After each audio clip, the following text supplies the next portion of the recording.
introduce myself for those of you who don't know me, and then I want to dive kind of quickly into the conversation. My name is Ryan.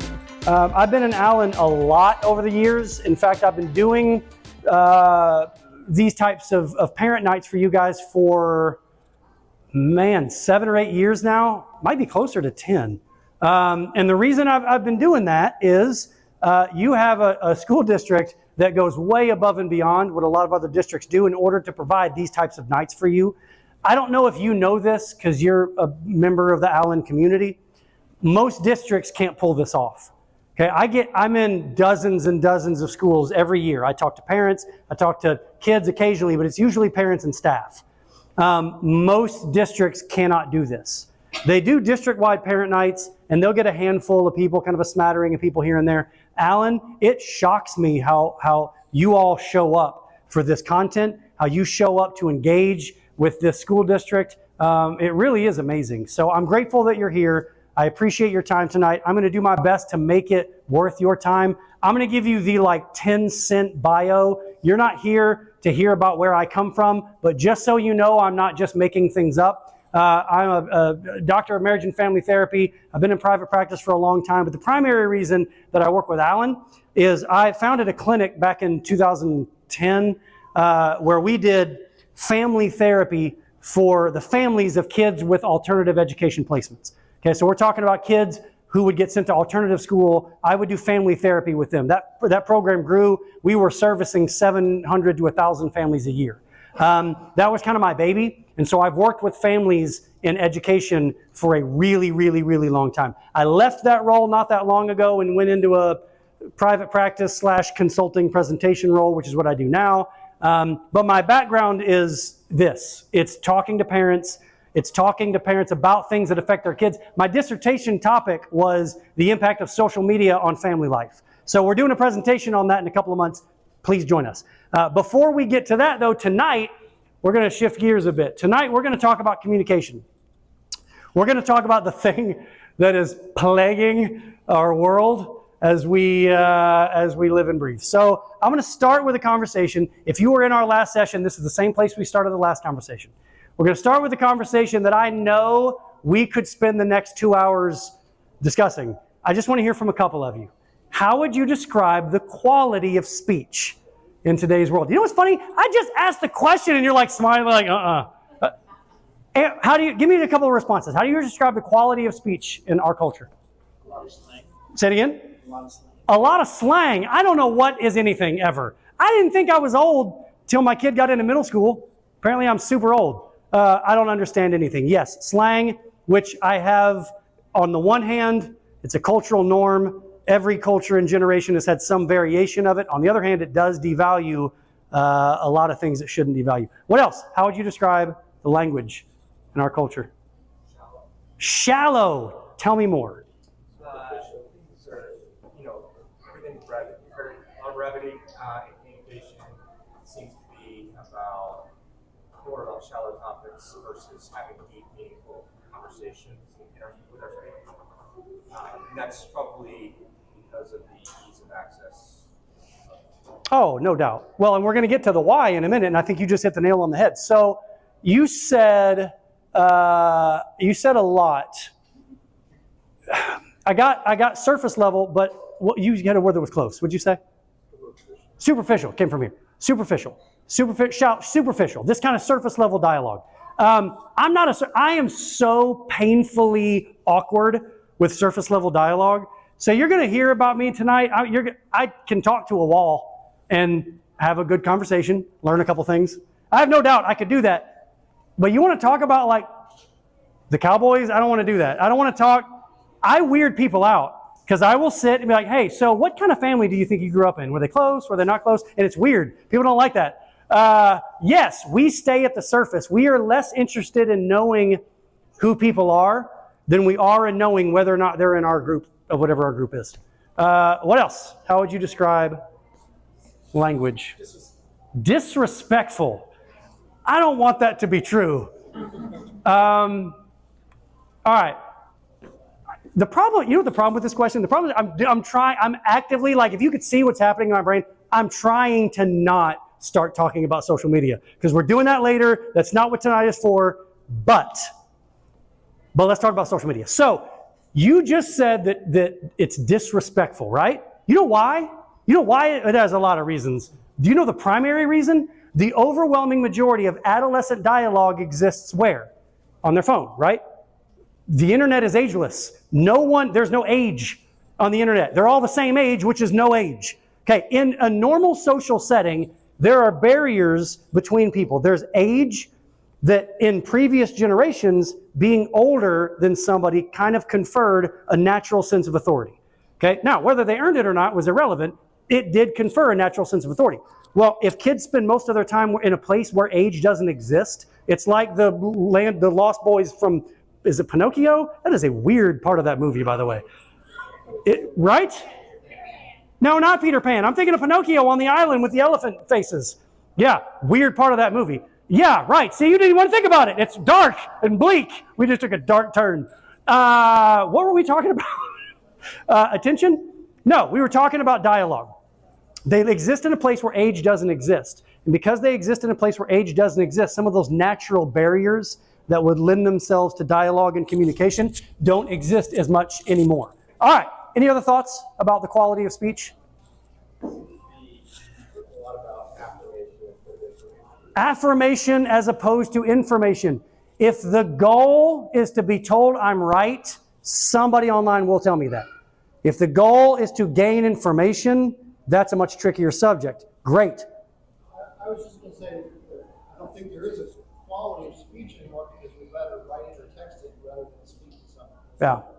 Yeah, nuance doesn't get a lot of likes. I would love that. I would love for like a social media influencer who got famous for being the most measured, nuanced, cautious person in the world. Why do you follow them? So compassionate. That's why. They're the most compassionate person I've ever seen. I would love that, but that's not the way the internet works. The way the internet works, who gets attention online? Loud, extreme, obnoxious, controversial. That's who gets status in the world your kid is being raised in. Which leads me to my final question. What impact do you think that this level of quality and communication has on kids? Entitlement. It makes them more entitled. What else? Unconscious bias. Unconscious bias. Tell me more. It's like you have stereotype from the internet about this type of person or this type of situation. If you Yes. need to answer very directly and short. Everyone's a caricature. Right. Yes. Everyone who represents a community, everyone who represents an ideology, everyone who represents a demographic, they're all a caricature.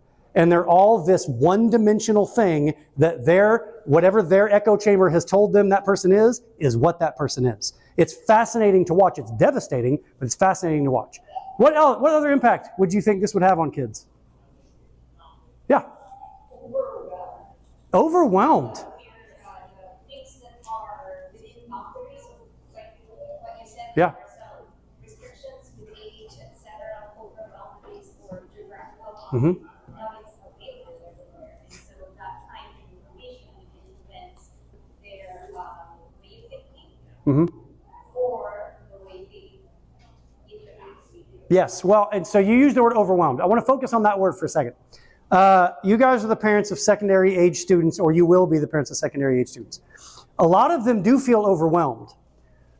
But when they take that feeling online, by the end of whatever that hunt is, they're not overwhelmed anymore. Now they have a disorder. And it's not been because there was a natural scientific process, a neurobiological process that took place. It's because they connected to the more intense definition of whatever they were looking up, whatever they were examining about themselves, and then they took that word and attached a little more intense definition. And by the end of it, they've decided that they're carrying around disorders that they didn't start that deep dive with, but now they have them. And overwhelmed, I'm okay with overwhelmed because we can work with overwhelmed. It's the pathological version of overwhelmed that I see in my office a lot. Okay, good. So I want to dive into our conversation with kind of the platform laid. So we started going down the road for me a minute ago. How did we get here? We got here in a really easy way. Information went from hard to get to impossible to avoid. Okay, along that journey, when information went from hard to get to impossible to avoid, something happened. When information was difficult to obtain, we valued it. And the person who wrote it, the person who was putting that information out into the world, valued things like accuracy and depth. There was a need for information to have a lot of depth to it because it was hard to obtain. The easier information has become to obtain, the more of an incentive there has been to sensationalize it. Which means the more of an incentive we have to just say the loudest, craziest thing we can in the hopes that someone will pay attention to us. Okay, now the reason I'm telling you that is not because I think you don't see it. I'm looking around the room. I got a bunch of adults in this room who remember a pre-cell phone age. It wasn't that long ago. I grew up, social media didn't exist. The first website I went to was in high school. First email address I had was in college. The first social media I ever saw was when my wife and I were looking and going, what is Facebook? Okay, and for the record, we're not that old. That stuff's just really new. You think that it's been around forever. Kids do not recognize that there was a time in the not that distant past where in order for me to see the remodel on your bathroom, I had to go to that bathroom. Now, everyone has seen the remodel of your bathroom, even the stuff you didn't actually do. It was just a picture of the stuff you were going to buy, but you didn't buy, but we won't tell anybody. We don't have to, the level of depth that was required when information was hard to access has had an impact on kids. And it's had an impact on kids because they can't avoid the onslaught of information. There is a social and cultural pressure on your kid to respond to every text message, to respond to every post. You know what the difference between your childhood and your kid's childhood? The biggest one? The biggest one was if you had an issue at school, you had a rough day at school. When you got home, by and large, the world was kind of at peace. Now, maybe your home wasn't a peaceful place, but at least the chaos from school didn't follow you home.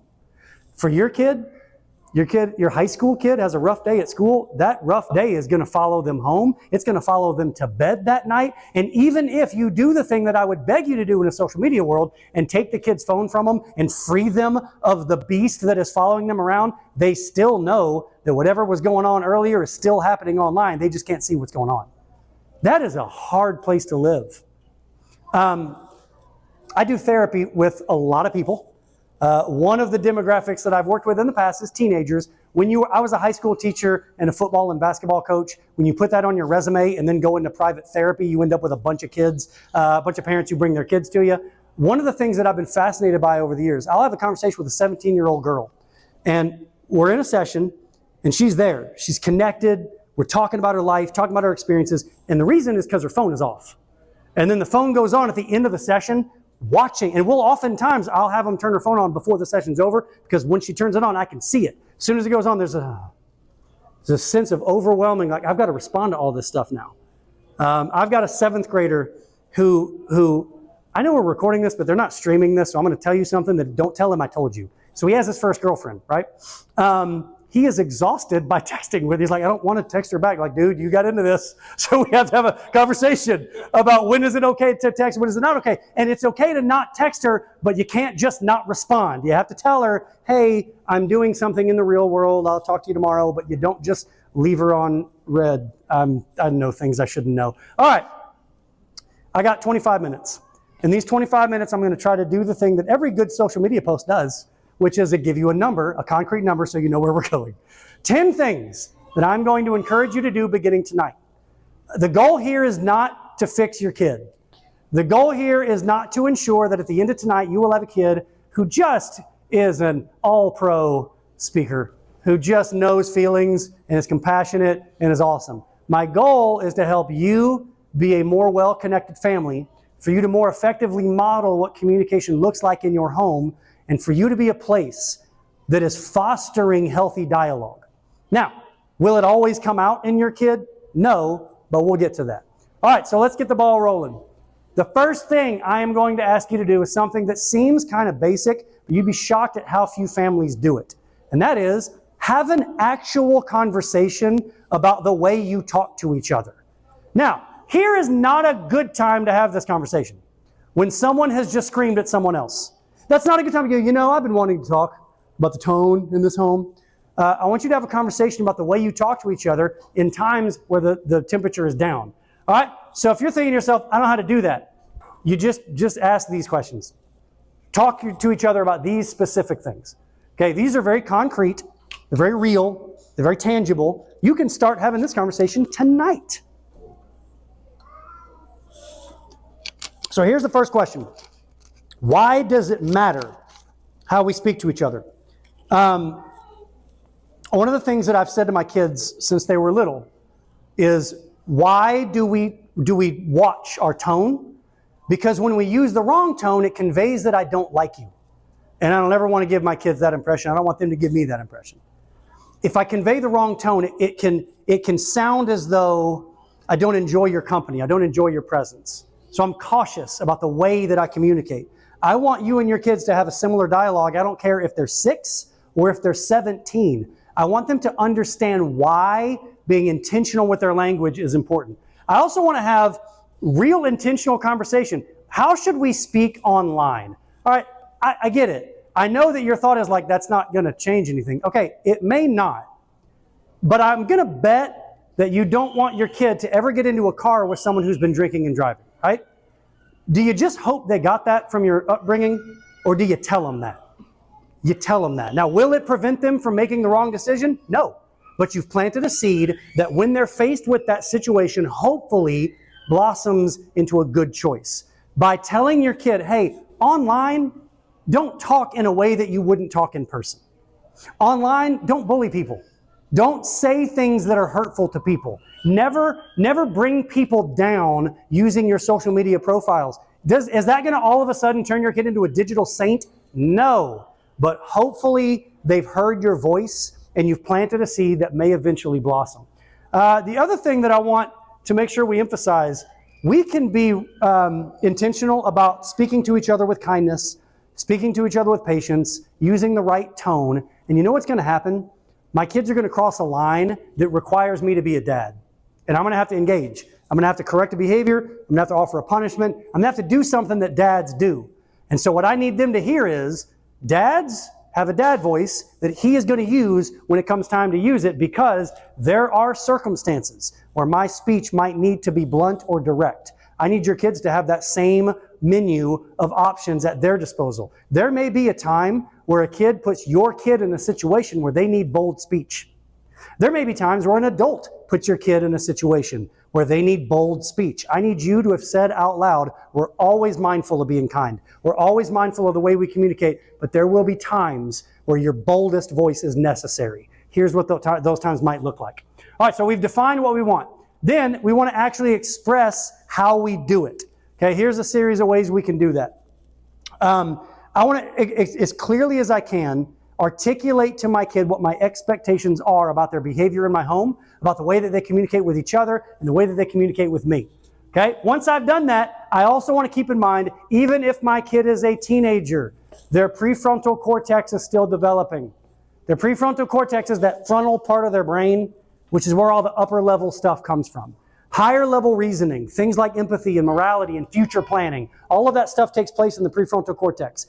I don't mean to burst anyone's hopeful bubble, but I got bad news for you.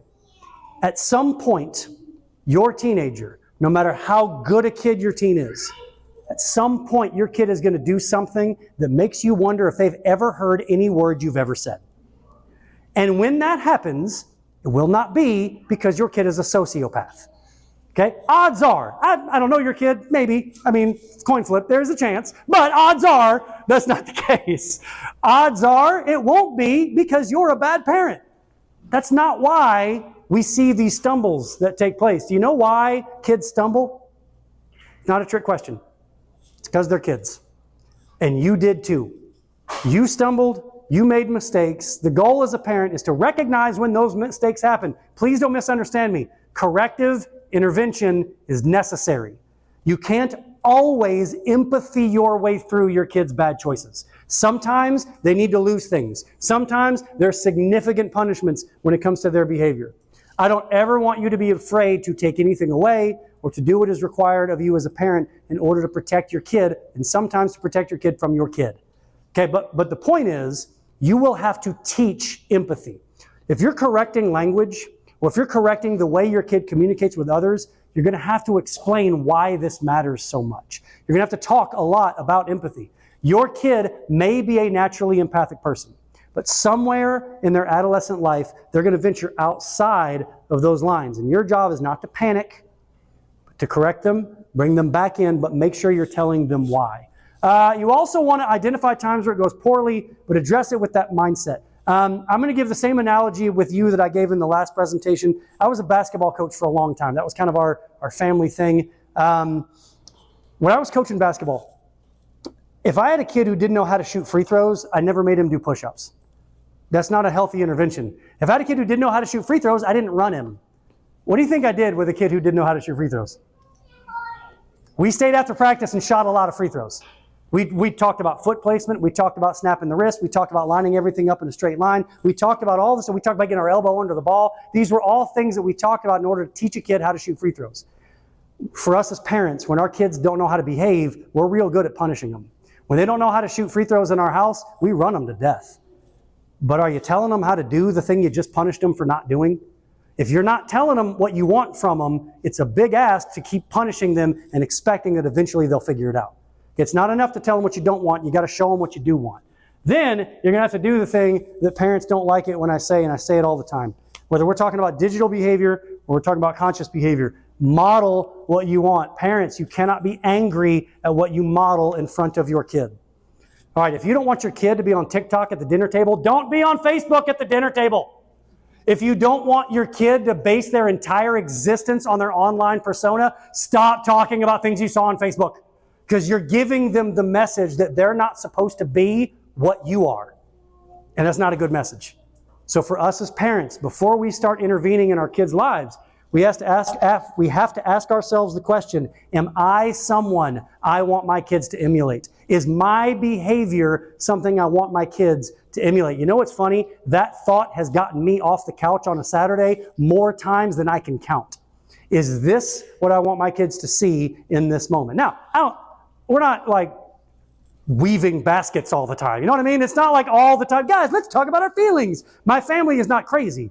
But I want them to see dad doing things at home. I want them to see a dad who is engaged with their mother. I want them to see a dad who is engaged with them, a dad who's engaged in bettering himself and bettering his family. It's really important for me that my kids see that. All right, let's keep moving. We're going to ask deeper questions. So this one is a little bit tricky if you haven't done it with teenagers. If you set the stage for this in their young life, it's a piece of cake when they get older. If you haven't, it's going to feel a little weird.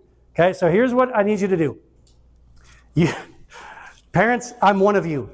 Okay, we're in this together. I need to say that because I'm going to sound like I'm insulting you. I get it. We are in this boat together. But you know what we're really good at? We're really good at listening to our teenagers' stories with one thought in mind. Where can I place my parenting nugget? I listen to my kids struggle and I think, oh, I got a good one. You know how I'd fix that? Let me tell you what I would do. We're waiting for the pause in our kids' story to tell them what they did wrong, or to tell them how we would do it differently, or to tell them some corrective thing. Okay, I just told you to help coach your kid in empathy, and I want you to do that. But before you get to that, you know what you need to do? You need to listen without looking for an opportunity to give advice. If your kid has told you a story, and you have a reaction to that story, you know what your next sentence should be? Tell me more. And then we're going to go through some of these questions. What was that like? So then what happened? Was there a reason for that? All right, so my 12-year-old got in the car after football practice, like 2 weeks ago. Okay, we got in the car. It's me and him, and he told me a story that he had been just horribly mistreated by an adult on campus. He did not deserve the tongue lashing that he was given. Now, that was the initial version of this story. Now, this is only my kid. Your kid would never do anything like this. But the more I asked questions, you know what I found out? My kid wasn't totally innocent. Can you believe it? He had actually done something that required him to be corrected.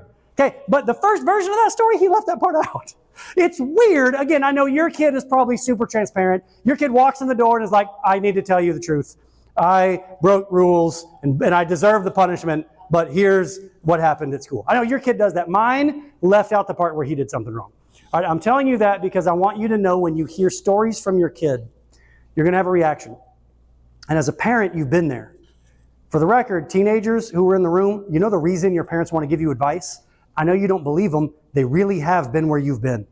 I understand that the world looks different. I understand that the internet has created a situation where, and I don't mean for this to be insulting, I mean for it to be factual. Teenagers do not believe that the world existed prior to social media. If it's not logged away on if an influencer didn't talk about it, or if it's not logged away on YouTube, it didn't exist. I promise the world existed for a long time before you guys got here. The problems that you're experiencing in your life are the exact same problems your parents experienced. I know that you think it's different. You think to yourself, no, they didn't have social media, they didn't have the ability to connect to each other. Right, but what are you really dealing with? You're really dealing with relationship problems, feeling accepted or not accepted. Who are you as a human being? Where do you fit in the world? Problems with friendships, problems with romantic relationships, talents, getting cut from teams. Your parents have been through all of that. They know what it's like. No, they didn't record all of their movements and post it on TikTok. That's why they have jobs now. But they didn't post all those things online. They did, however, experience it. So the reason they're wanting to give you advice is because they have valuable advice to offer. Now, that said, we're going to try to hit the one in the middle. Teens, accept that your parents do have advice to offer. Parents, acknowledge that their world is a little different than the one we grew up in, so listen to the depth of their story before you offer that amazing nugget of golden wisdom that is just ready to go. All right, we got a couple more things. We're going to plan for difficult emotions. All right. This is a question I asked of the parents of young kids in the first session. It's going to sound a little different for you. Let me tell you something that you have. Parents, a tool you have at your disposal that your kid probably doesn't have. Something that is incredibly valuable to you. And it would really benefit your kid, but you won't give it to them. And the reason you won't give it to them is because you don't realize you have it and they don't. You know what you have? You have the ability to be angry without getting in trouble for it. All right, so here's the question. The question is, what is your kid supposed to do when your kid is angry that won't get your kid in trouble? Here's what we do as parents. We tell our kids not to yell by yelling at them. Anybody ever done that? You ever yelled at your kid, don't you yell at me? Like, hey, easy. See what you just did? All right, we do this. We give ourselves permission to do things that we don't give our kids permission to do. Now, I'm going to cover that in just a second, but before I get there, I'm not going to ask for your story. But I am going to make a statement that I bet is true for you. If you're angry, you probably have things you're allowed to do. Are you allowed to go outside and yell? Are you allowed to go take a walk? Are you allowed to get in the car and scream at the top of your lungs? I bet you've done it more than once. I bet you've done something that expresses your anger and emotion. And you know what probably happened?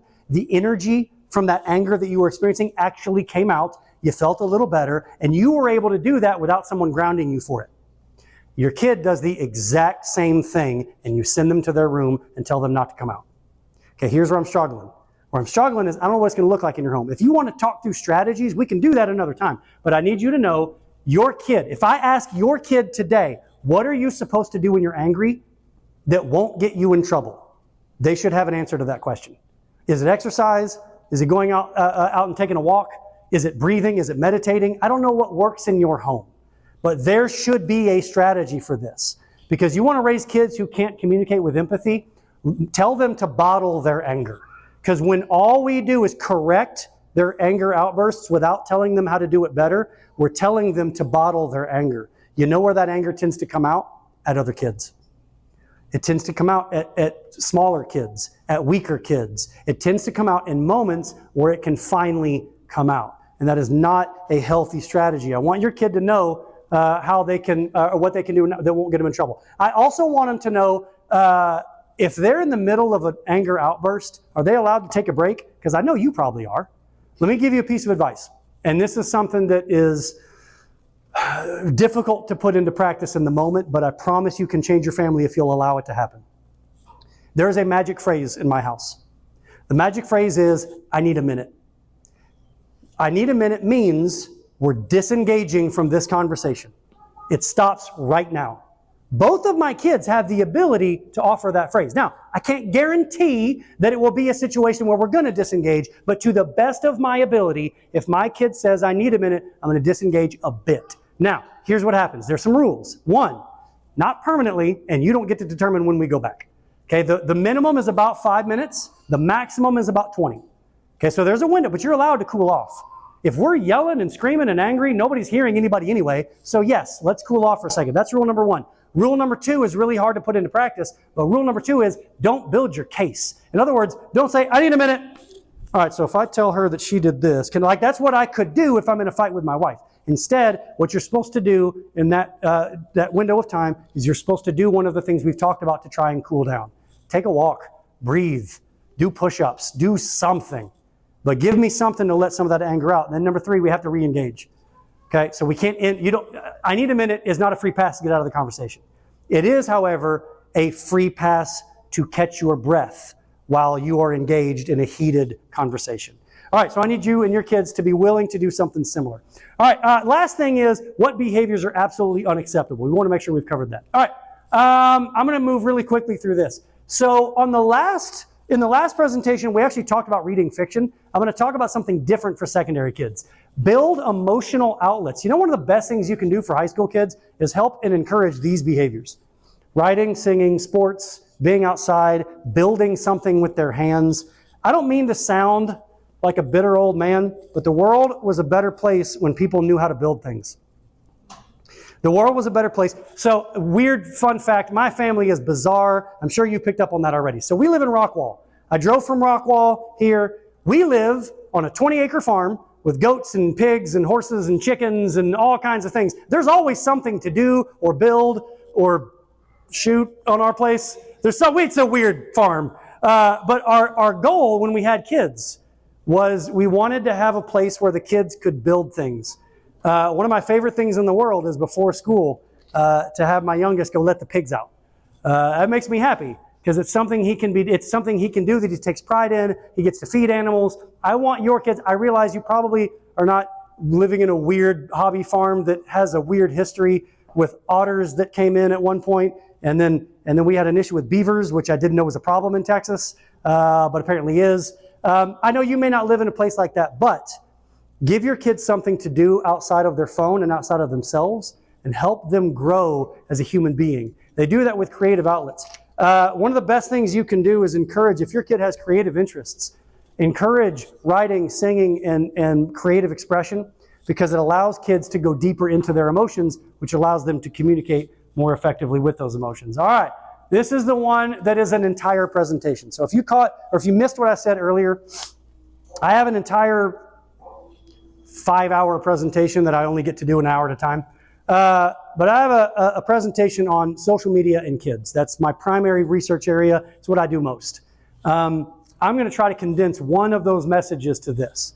I had AI generate this image for me because one, I'm having fun playing with AI, and two, I wanted to demonstrate to you how fast we evolved technologically. Remember the old just search an image on Google and then steal it?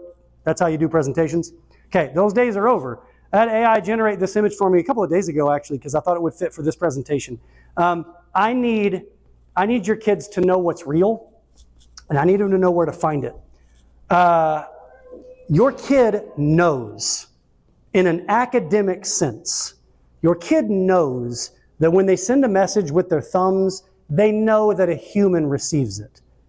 But they don't understand the implications of that.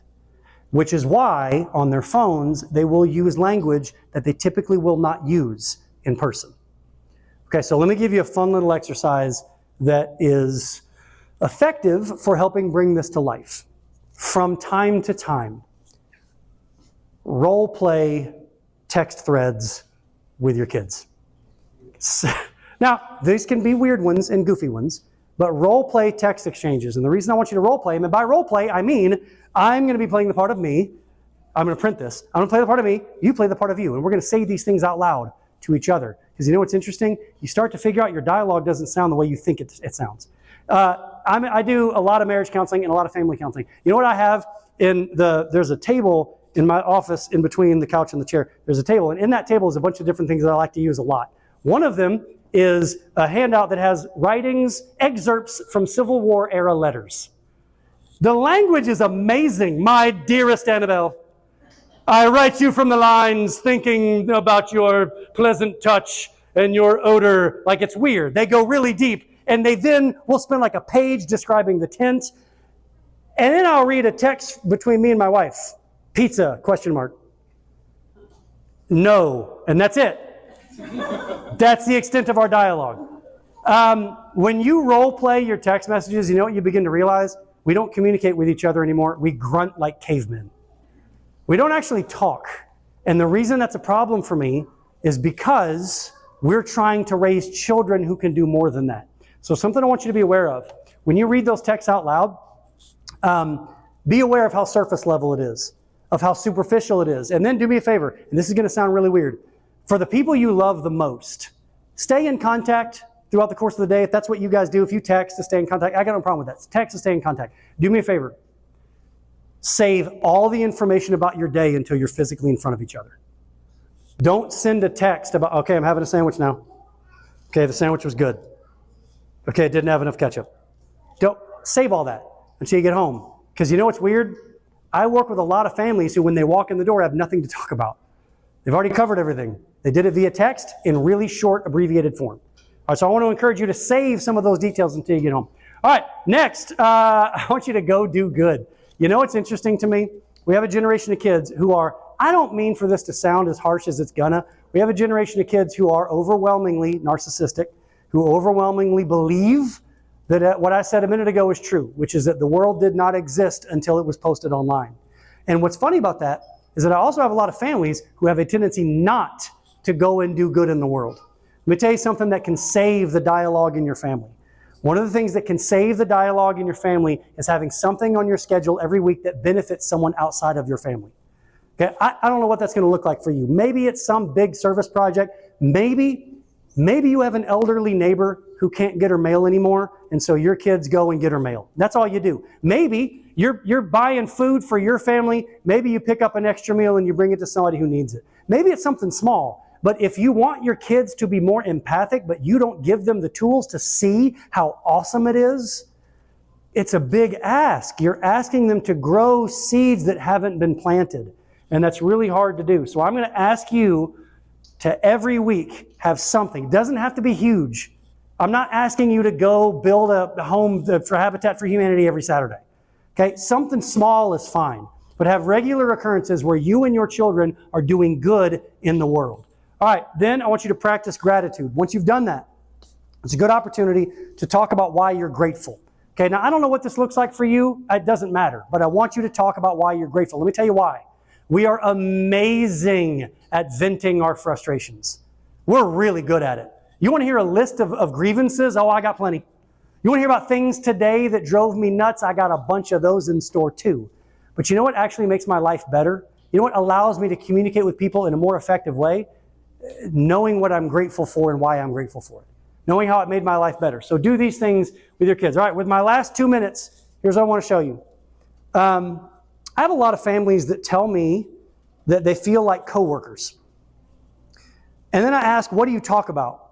And they say, our budget and our schedule and like bedtimes and stuff.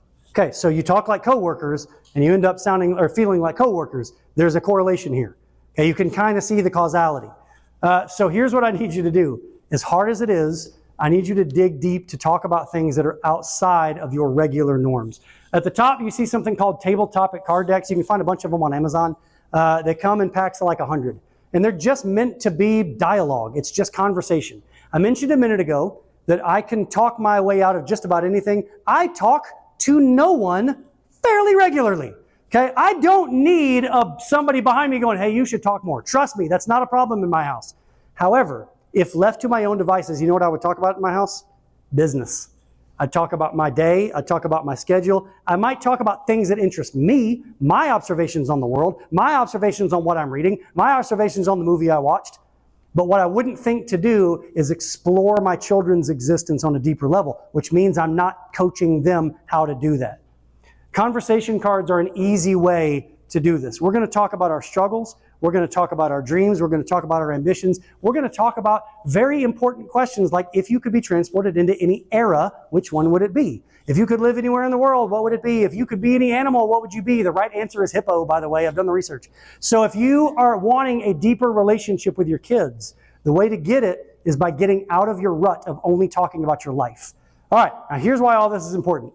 You came here to talk about better communication. You know you haven't heard? What's the thing I tell my kid to do? I gave you a bunch of family stuff. The reason I did that is I want to put them all up together. If you will, take the first 3. Define what you want and express it, and then model it.